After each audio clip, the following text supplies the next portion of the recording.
Hey guys, welcome back to another YouTube video. I don't know. I'm just a bit. Just mucking around on the computer, and I just I don't know. I don't understand what's going on.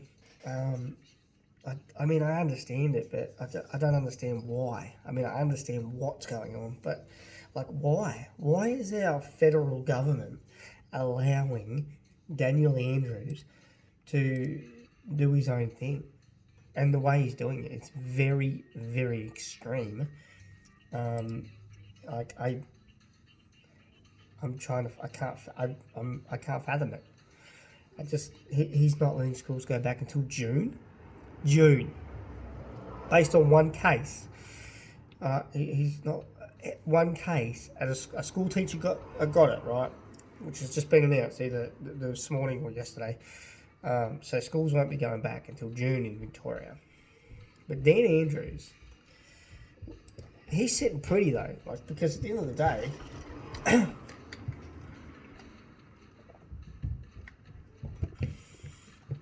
he he's about to get another pay rise, and it's 11.6 or 11.8, so it's close to another 12% pay rise as the premier. Now, seriously, the bloke already earns enough money. This is the problem with our politicians. They earn far too. I don't think the prime minister doesn't earn enough. Definitely doesn't earn enough. But our politicians, a lot of them earn too much, beyond a joke. And I was just reading some interesting things about Dan Andrews and the stuff that's been going on since he's been premier. You know, at the end of the day, like you can't really help it because you've got a Liberal government at the federal level, and then each state has their own determined at the bottom of the food chain. So, unfortunately for Victoria, it's Labor, and it's Dan Andrews. But I don't get it. I just don't get why he's being so hardcore, and I don't get why the majority of Victorians are accepting of this. Do you think that's okay? I don't understand how they think that's okay. I'm totally not okay with Peter Gutman at the moment. We're nowhere near that. We're nowhere near where Dan Andrews is at. But, if it keeps going, we probably will be. But at what point do you have enough and you say, hang on a minute, at what point? These are valid questions. I just want to ask the questions. At what point do you say, hang on a minute, this is a bit extreme. What the hell's going on? People's lives are at stake here. People's lives are at stake, not because of COVID. Well, yeah, because of COVID, but people's lives are at stake in other ways. So people don't handle like being, especially people that have just bought a house in the last 12 months. And they've got on top of their bills and they're starting to pay their house off, and they've been looking forward to that. People don't tend to react well to having to lose their job and having to, go on Centrelink. And I've got a friend here in Tasmania where apparently there was no means test, but then when his misso applied, she only qualified for $65 a fortnight. $65 a fortnight. Now, luckily my mate's really good with money. But at the end of the day, if it's a no means test, it's a no means test. So, what is going on? What is it? And I post shit all the time on Facebook, and people get not upset, but they tend to want to be against it. Then I'm all for people having the app. Okay, I just did a podcast on that. I'll put the link in the video, in the description. I just did a podcast on the app that's been released. That ScoMo wants us to do it. He's basically blackmailing us. He's saying that I'll let you listen to the podcast, all right? Because this is not what this video is about. This video is about trying to understand the situation for what it is. You've got places in America that are protesting. You've got places in Germany that are protesting. And I commented on a thread that I'm in a group yesterday with people that are not. They're not conspiracy theorists. Okay, the people that are just that are awake to the fact that they know and understand their rights. They know and understand their freedoms. They know and understand all that stuff, okay? They get that. They get that. They understand what they can and can't do within the boundaries of the regular law. And right now, we like in Australia, there are laws being passed through Parliament that aren't even really laws because they haven't gone through the due process. You know, there's a section in the Constitution where the decisions that the Prime Minister is making, he can't make by the Constitution because that's ruled by the Governor General, who is picked by the Queen of England, because we're part of the monarch, we're part of the Commonwealth. We had a referendum in 1999. I was 12. We said, obviously the older population that voted at that time said no, we want to stay with the monarch. We don't want to be a republic. Okay, so you've got to abide by the Constitution. Okay, if you're Scott Morrison, you can't just be freewheeling. Dan Andrews, on the other hand, I don't know what that guy's problem is, but he needs to really wake up to himself. He really needs to understand that what he's doing is a lot more detrimental than what the virus will be.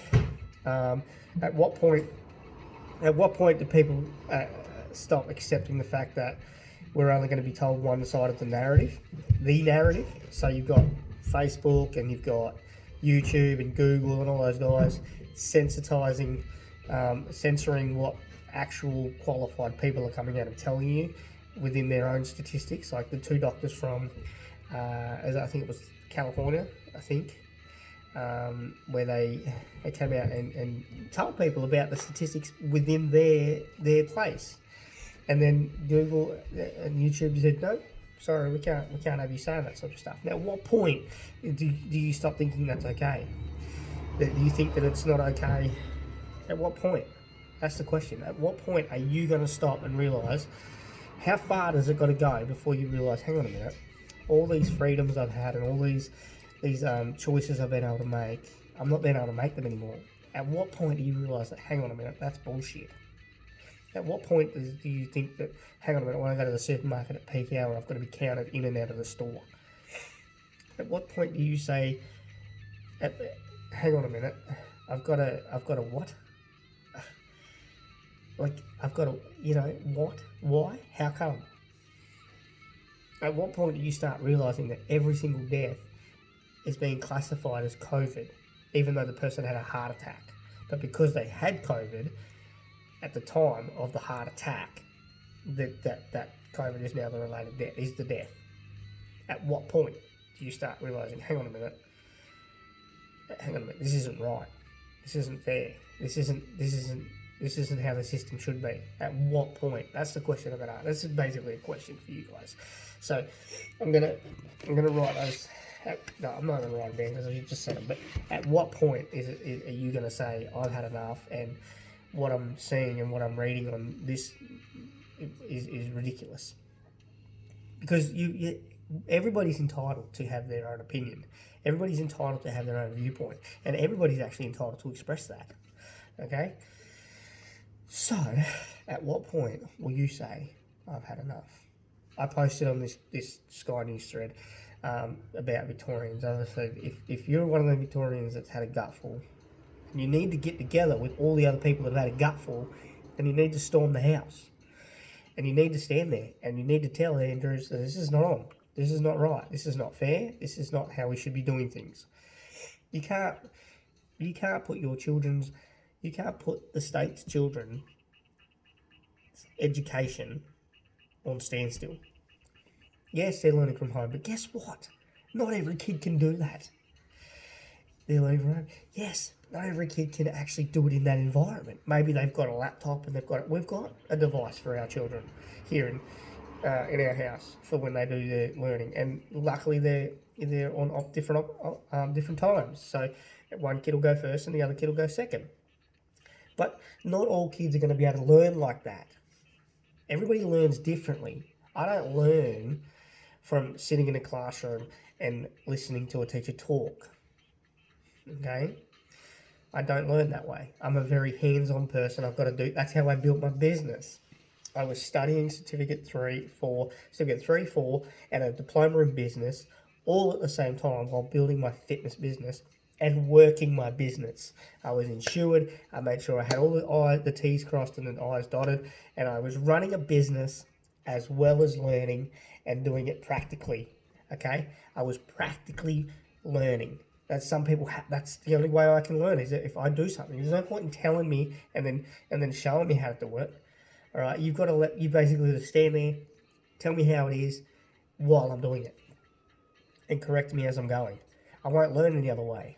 And then I just repeat the process until I actually get it. Right, so you want me to do that, right? So I need to thread that through that and thread that around there, and then I just got to go over there, and then I've got to tighten that up. All right, sweet. So I'll do that a few times. Okay, I'm a very hands-on learner. I don't learn by watching. I learn by doing. I learn by doing it. Okay, and that's kids are like that too. There are kids that can't sit in the classroom and learn because they don't have the concentration level of that. They've got shit going on in their lives that they have no control over because they're only kids. So, at what point do you say, hey, hang on a minute, this bloke's been a fucking douchebag, and I need to actually stand up to him? At what point? It's on you as a citizen. It's on you as a person. It's on you as a human being to stand up for yourself. When we get bullied, what do? We got to stand up to the bully, don't we? We tell our kids we got to stand up for what we believe in. We stand up, but when the government tells you something, you back down. Why? Why is it any different? And if you don't know your constitutional rights and whatever, and you don't know the Constitution period, it's online. You can go get it. You can print it out, and you can read it, and you can understand it. That's one thing the kids don't learn today in school is the Constitution. That's my video. There are my questions. Ask yourself the questions. How long is it going to take before I have fucking a spitter? How long is it going to be before I just quit? You got to ask yourself the question because at the end of the day, there's going to be a point. We all have a point. We all have a tipping point. We all have one. Okay, but how long until you lose your shit? I listened to a video today of a young boy who killed himself in America because of COVID. Because of the restrictions put on during COVID. Can't see his friends during COVID. Can't have a birthday party during COVID. Can't do this during COVID. Can't live a normal life as a child and that's what kids need. Kids need social interaction. That's how they fucking operate. That's how they learn to be better humans. That's how they learn to be socially. It's part of it. It's part of education. That's why we send kids to school with lots of other kids so that they'll learn how to socialise as well as learn other stuff. The important things. Learn how to count, how to read, how to write, how to speak, how to be a leader. You know, if you've got one of those kids that's a part of the programs and that, you know, sports programs, that's what school's for. School's to teach our kids that. Where we can teach them at home as well, yeah, we can teach them on the weekends, but kids are doers. They like to do things and learn from it. And that's the best way you can learn anyway, by doing it, making a mistake, go back and fixing it and doing it again. The good old saying is if you keep turning the same key in the wrong lock, it will never open. You need the right key. You need the right key. And unfortunately, Dan Andrews, you don't have the right fucking key. And I feel sorry, and I'm glad I don't live in Victoria anymore. I feel sorry for the Victorian people, and I'm glad I don't live there anymore. I'm so glad I moved home, and I'm so glad I put my feet down here, and I'm so glad I'm bringing my family up in Tasmania. I am so glad. Anyway, that's my video. See you later.